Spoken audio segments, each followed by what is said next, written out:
శుక్రవారం సూర్యాపేట జిల్లా కేంద్రంలోని మల్లు వెంకట నరసింహారెడ్డి భవనంలో నిర్వహించిన 5వ సూర్యాపేట జిల్లా విస్తృత స్థాయి సమావేశానికి అఖిల భారత ప్రజాతంత్ర మహిళా సంఘం రాష్ట్ర ప్రధాన కార్యదర్శి మల్లు లక్ష్మి ముఖ్య అతిథిగా హాజరై మాట్లాడారు.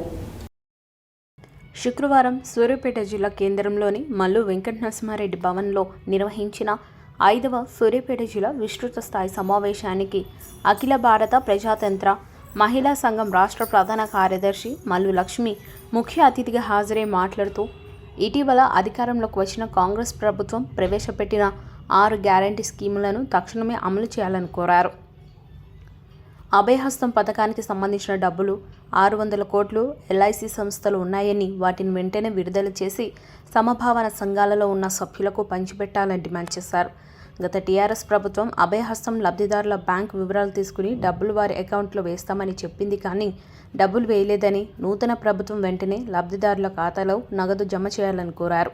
గత 9 సంవత్సరాల కాలం నుండి అర్హులైన పేదలకు రేషన్ కార్డులు, పింఛన్లు గత ప్రభుత్వం ఇవ్వలేదని, నూతనంగా అధికారం చేపట్టిన కాంగ్రెస్ ప్రభుత్వం వెంటనే అర్హులైన పేదలందరికీ రేషన్ కార్డులు, పింఛన్లు ఇవ్వాలన్నారు.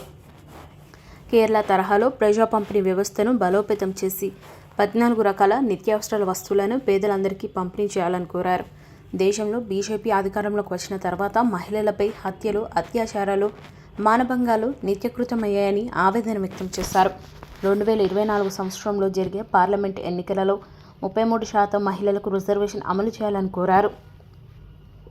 5వ రాష్ట్ర కమిటీ సభ్యురాలు మద్దెల జ్యోతి అధ్యక్షతన జరిగిన ఈ విస్తృత సమావేశంలో 5వ జిల్లా కమిటీ సభ్యురాళ్ళు జూకంటి విజయలక్ష్మి, మొగిలిచెర్ల రుద్రమ్మ, కుంకి ఆదిలక్ష్మి, అందం నారాయణమ్మ, బచలకూరి మంగమ్మ, పిండిగ నాగమణి, షేక్ కాజాని, దాసరి మంజుల, రమ, ఎలుగురి లక్ష్మి, మమత, భాగ్యమ్మ, కొప్పుల రజిత తదితరులు ఉన్నారు.